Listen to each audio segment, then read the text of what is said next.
Hello guys, welcome to my class C classes by Ankit sir. आज का हमारा topic है प्रेपोजिशन। सेंटेंस क्या होता है या फिर प्रेपोजिशन क्या होता है वर्ड में, या फिर इसका कैसे प्रयोग करते हैं, कहाँ पे कैसा प्रेपोजिशन होता है। ये बोर्ड एग्ज़ाम में लगभग 1 या 2 नंबर का पूछा जाता है।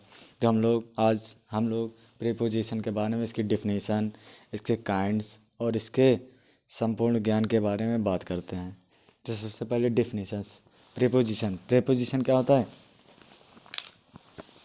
प्रेपोजिशन को हिंदी में संबंध सूचक अव्यय बोला जाता है। इसकी डेफिनेशन की अगर हम बात करें या फिर परिभाषा क्या होती है, तो ए प्रेपोजिशन मतलब एक प्रेपोजिशन होता है इज ए वर्ड, मतलब क्या होता है, एक वर्ड होता है या फिर एक शब्द होता है दैट यूजली बिफोर, जिसका प्रयोग होता है बिफोर मतलब पहले, ए नाउन और प्रोनाउन। ठीक है, तो एक शब्द होता है प्रेपोजिशन, एक ऐसा शब्द होता है जिसका प्रयोग किसी नाउन या फिर प्रोनाउन के जस्ट पहले होता है and expresses a relation on another word, और क्या करता है यह अन्य शब्दों से या फिर दूसरे शब्दों से ये संबंध दर्शाता है। ठीक है, परिभाषा हिंदी में जान लेते हैं। प्रेपोजिशन एक ऐसा शब्द होता है जो किसी नाउन या प्रोनाउन के ठीक पहले लगकर, ठीक है, हिंदी में भी और इंग्लिश में भी दोनों में सेम है। ठीक है, इसमें a preposition is a word that usually before a noun या प्रोनाउन। ठीक है, प्रेपोजिशन एक ऐसा शब्द होता है जो किसी नाउन या प्रोनाउन के ठीक पहले प्रयोग होकर के क्या करता है, express a relation to another word, क्या करता है, दूसरे या फिर अन्य शब्दों से संबंध दर्शाता है। क्या कहलाता है? प्रेपोजिशन कहलाता है या फिर संबंध सूचक कहलाता है। इसलिए इसे हिंदी में संबंध सूचक भी कहा जाता है, क्योंकि यह किसी नाउन या प्रोनाउन की अन्य वर्डों की अपेक्षा क्या करता है, रिलेशन करता है, संबंध दर्शाता है। तो एग्जाम्पल के माध्यम से हम लोग इसको समझेंगे। तो जैसे एग्जाम्पल दिया गया, आई एम विथ यू। ठीक है, आई एम विथ यू, मैं क्या हूँ, मैं तुम्हारे साथ हूँ या फिर मैं आपके साथ हूँ। आई क्या है? आई भी नाउन है, वो प्रोनाउन होगा, और यू भी प्रोनाउन होता है। तो दो प्रोनाउन के बीच में क्या कर रहा है, with. I am with you, मैं तुम्हारे क्या हूँ, मैं तुम्हारे साथ हूँ या फिर आपके साथ हो। तो यहाँ पे विथ का प्रयोग क्या किया है, प्रीपोजिशन के रूप में किया गया है। दूसरा एग्जांपल ले लेते हैं, the monkey set on A wall. The monkey मतलब बंदर, सेट मतलब बैठा हुआ है, ऑन ए वॉल, बंदर कहाँ पे बैठा हुआ है, तो दीवार पे बैठा हुआ है। तो सेट ऑन ए वॉल, तो इसमें मंकी, और जो इसमें मंकी है, बंदर जो दिया गया है जो, ठीक है, और वाल क्या है, ठीक है, तो वाल भी एक नाउन है और मंकी भी एक नाउन है। तो दोनों के बीच में कहाँ पे बैठा हुआ है, ऑन ए वाल। ठीक है, तो बंदर कहाँ बैठा हुआ है, दीवार पे बैठा हुआ है। तो सीधी सी बात है कि मंकी और वाल के बीच में कोई रिलेशन स्पष्ट कर रहा है, तो वो सीधा क्या हो जाएगा, हमारा प्रेपोजिशन हो जाएगा, जैसे कि नाउन दिए गए। He is in the room, वह कहाँ है, रूम में है। ही इज, वह है, इन द रूम, वह कमरे में है। ठीक है, तो वह और कमरे के बीच में किससे माध्यम से दर्शाया जाए, प्रेपोजिशन। प्रेपोजिशन यहाँ पे क्या हो जाएगा, इन। जैसे सी वाज बिहाइंड यू, वह क्या थी, वह आपके पीछे थी। ठीक है, सी वाज बिहाइंड, सी मतलब वह, वाज मतलब थी, बिहाइंड मतलब पीछे, यू मतलब आपके। तो वह आपके पीछे थी या फिर वह तुम्हारे पीछे थी। तो बिहाइंड का प्रयोग यहाँ पे प्रीपोजिशन के रूप में किया गया है। ठीक है, अब हम लोग इसके काइंड्स या फिर इसके पार्ट्स के बारे में बात करते हैं, या फिर टाइप्स ऑफ प्रीपोजिशन के बारे में बात करेंगे।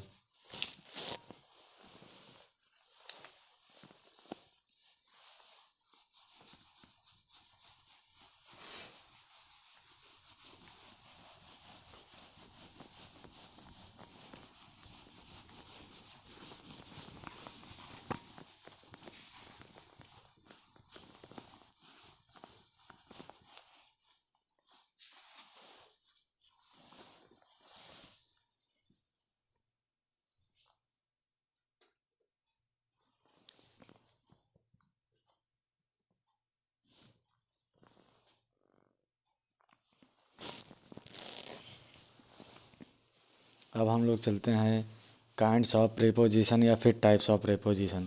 तो काइंड्स ऑफ प्रीपोजिशन ये 4 प्रकार के होते हैं। फर्स्ट हमारा क्या होता है, सिंगल। ठीक है, फर्स्ट प्रीपोजिशन क्या होगा, सिंगल वर्ड या फिर सिंपल प्रीपोजिशन भी इसे बोला जाता है। तो पहला होगा सिंगल वर्ड या फिर सिंपल प्रीपोजिशन, दूसरा क्या होगा डबल प्रीपोजिशन। ठीक है, पहला हो गया सिंगल और दूसरा फिर उसके जस्ट बाद क्या हो जाएगा डबल प्रीपोजिशन। उसके बाद तीसरा नंबर होता है कंपाउंड, तीसरा कंपाउंड प्रीपोजिशन, और उसके बाद प्रीपोजिशन फ्रेजेस। ठीक है, तो ये आपके चार काइंड्स हो गए या फिर चार टाइप्स ऑफ प्रीपोजिशन हो गए। तो फर्स्ट होगा सिंगल वर्ड या फिर सिंपल प्रीपोजिशन, दूसरा होगा डबल प्रीपोजिशन, तीसरा होगा कंपाउंड प्रीपोजिशन और चौथा प्रीपोजिशन ऑफ फ्रेज। ठीक है, तो सबसे पहले हम लोग चलते हैं सिंगल वर्ड। ठीक है, सिंगल वर्ड या फिर सिंपल प्रीपोजिशन कौन से होते हैं। इसमें सदैव क्या होता है, सीधा सीधा हेडिंग से ही हम लोग इसकी डिफिनीशन समझ लेंगे। सिंगल वर्ड जिसमें केवल एक ही वर्ड या एक ही शब्द का प्रयोग होगा वो हमारा सिंगल वर्ड या फिर सिंपल प्रीपोजिशन होता है। जैसे कि दिया गया with, to, in, on, of, फिर ऑफ डबल एफ वाला, till, by, for, out, below, down, over, across, at, above, since, amid, during, through, under, along, from, around, plus, minus, V, than etc। ठीक है, तो ये सब हमारे क्या होते हैं, ये सिंगल वर्ड होते हैं। ठीक है, इनमें केवल एक ही वर्ड का प्रयोग किया गया है। अभी हम लोग डबल वर्ड में देखेंगे कि वो कैसे होते हैं, सिंगल वर्ड कैसे होते हैं और डबल वर्ड कैसे होते हैं। उसमें हम डेफिनेशन में या फिर एग्जाम्पल के माध्यम से कि वर्ड होते हैं तो इसमें हम लोग समझ लेंगे सिंगल वर्ड क्या होता है और डबल वर्ड में क्या होता है। तो ये हमारे हो गए सिंगल वर्ड या फिर सिंपल प्रीपोजिशन। अब हम लोग बात करेंगे डबल वर्ड या फिर डबल प्रीपोजिशन के बारे में।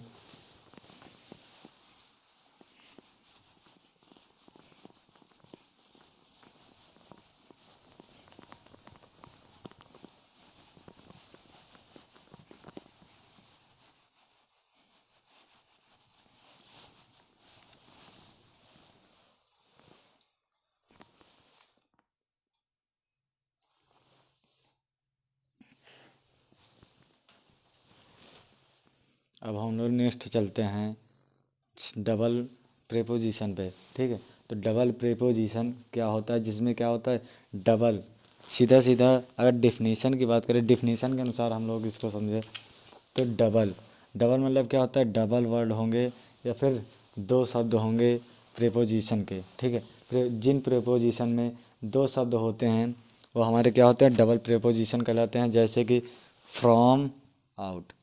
ठीक है, फ्रॉम और आउट दोनों क्या है, अलग अलग दो वर्ड हैं या फिर डबल प्रीपोजिशन है या दो शब्द हैं। ठीक है, out of, from among, outside of, from above, up to, next to, according to, because of, as about, as above, as after, up against, at about, at round etc। ठीक है, तो डबल प्रीपोजिशन में क्या होता है, definition कहाँ से बनती है, डायरेक्टली हमारी हेडिंग से। तो डबल, जहाँ पे डबल की बात की करें, जहाँ पे दो शब्द लगातार आते हैं या फिर दो शब्दों का प्रीपोजिशन होता है वो हमारा डबल प्रीपोजिशन होगा। और जहाँ पे सिंगल वर्ड का प्रीपोजिशन होगा वो हमारा फर्स्ट वो सिंगल या फिर सिंपल वर्ड का प्रीपोजिशन होता है। थर्ड नंबर चलेंगे कंपाउंड प्रीपोजिशन क्या होता है। तो सब फर्स्ट हो गया, ठीक है, सिंगल वर्ड हो गया, फिर डबल वर्ड हो गया। अब हम लोग चलते हैं तीसरे नंबर कंपाउंड सेंटेंस पे। तो कंपाउंड सेंटेंस क्या होते हैं या फिर कंपाउंड प्रीपोजिशन। ठीक है, कंपाउंड प्रीपोजिशन तो ये बनते कहाँ से हैं, तो ये मुख्यतः नाउन, एडजेक्टिव या फिर वर्बों के माध्यम से बनते हैं, लेकिन इनका उपयोग सदैव प्रीपोजिशन के रूप में ही होता है। ठीक है, डिफिनीशन का क्या होता है, ये सदैव नाउन, एडजेक्टिव, वर्ब के माध्यम से ही बनते हैं या इनके द्वारा ही बनते हैं, लेकिन इनका प्रयोग सदैव प्रेपोजिशन के जैसे ही या प्रेपोजिशन के रूप में होता है। तो कंपाउंड प्रेपोजिशन में कौन कौन से वर्ड होते हैं? सबसे पहले inside, inside, outside, unlike, concerning, considering, bearing, following, pending, pending.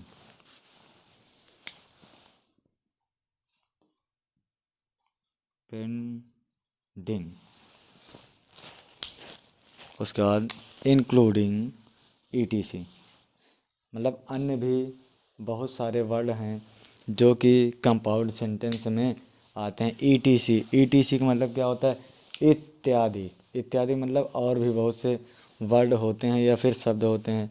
Last हम लोग चलेंगे प्रेपोजिशन फ्रेज पे।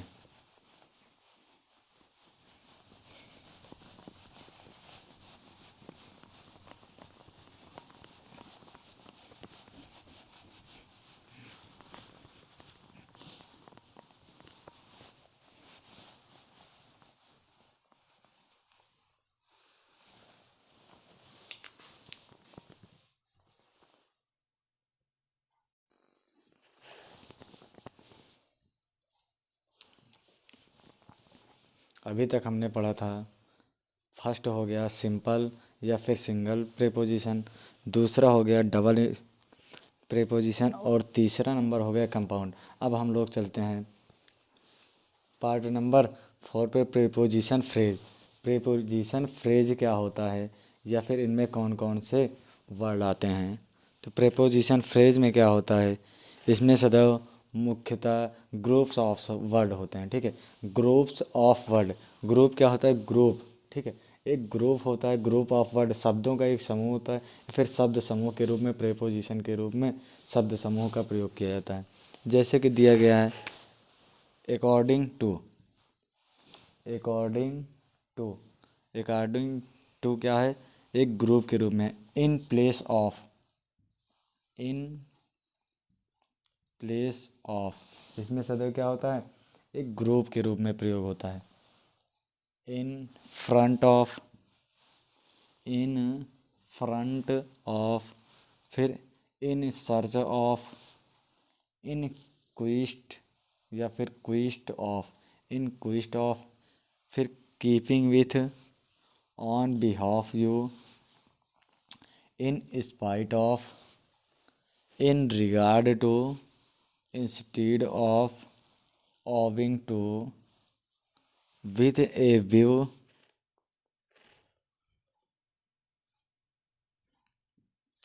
विथ ए व्यू टू, और विथ रिगार्ड टू।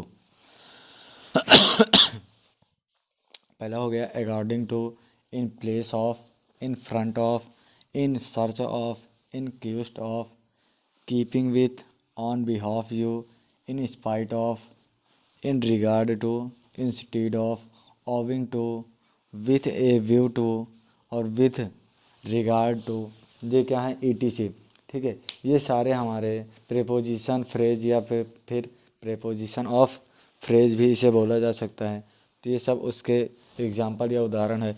जहाँ पे इन वर्डों का प्रयोग होगा वहाँ पे हम सीधा समझ लेंगे कि यहाँ पे प्रेपोजिशन फ्रेज उपस्थित है या फिर इसमें दिया गया है।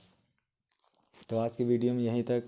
अब नेक्स्ट वीडियो में हम लोग देखेंगे कहाँ पे किसका प्रयोग किस प्रकार से किया जाता है, या फिर हम लोग पेपर में क्या होता है, कोई भी ऐसे वर्ड दे दिया जाता है, जैसे कोई भी वर्ड ले लीजिए,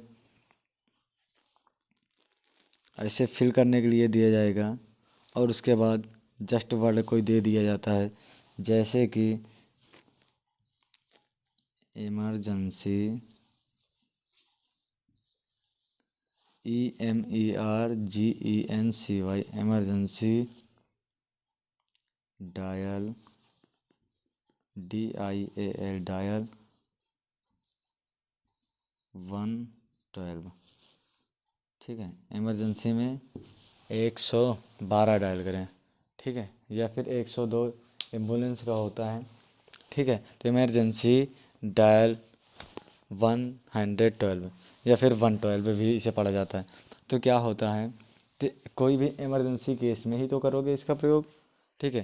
तो ये आपके एग्जाम, बोर्ड एग्ज़ाम में 1 या फिर 2 नंबर का पूछा जाता है। तो इसमें, ठीक है, तो इसमें हम देखेंगे इसमें भरा क्या जाएगा, कोई भी इसी में से भरा जाएगा, इसी में से एग्जाम्पल भी दे देते हैं। जैसे ए नंबर ऑप्शन में दे दिया जाए, regard to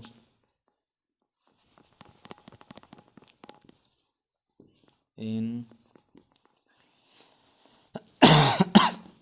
regard to, B number में दे दिया जाए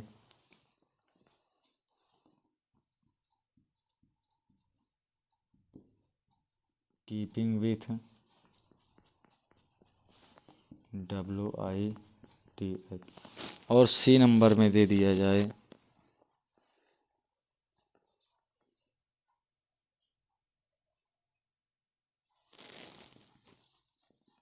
इन केस, और डी नंबर में दे दिया जाए इन सर्च ऑफ, ठीक है। तो ये हमारा क्या हुआ,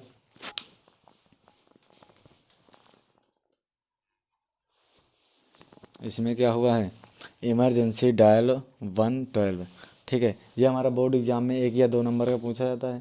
तो इसमें ऑप्शन दे दिया जाएगा आपको, ए इन रिगार्ड टू, दूसरा एग्जाम्पल दे दिया जाएगा कीपिंग विथ, तीसरा एग्जाम्पल हो जाएगा इन केस, और चौथा इन सर्च ऑफ, ठीक है। तो इसमें हम लोग करेंगे क्या, सबसे पहले इन रिगार्ड टू, ठीक है, किसके अनुसार, ठीक है, इसके अनुसार चाहेगा नहीं, चाहे कीपिंग विथ, ठीक है, इस प्रकार से, या फिर इसके साथ, या फिर इन केस, कोई भी केस में, ठीक है, इन केस, और इन सर्च ऑफ, ठीक है, इसके सर्च में, या फिर सर्च करने के लिए, ठीक है। 112 क्या सर्च करने के लिए होता है, इन केस, ठीक है। इन केस यहाँ पे क्या हो जाएगा, इन केस। तो बोर्ड एग्जाम में आपका इसी प्रकार से पूछा जाएगा, क्वेश्चन दे दिया जाएगा और उसके बाद ऑप्शन दे दिया जाएगा, उसमें से छांट के आपको भरना है। तो कहाँ पे क्या, कौन सा वर्ड भरना है, तो उसके बारे में हम लोग नेक्स्ट वीडियो में बात करेंगे। आज की वीडियो में बस यहीं तक, फिर हम लोग मिलेंगे नेक्स्ट क्लास में।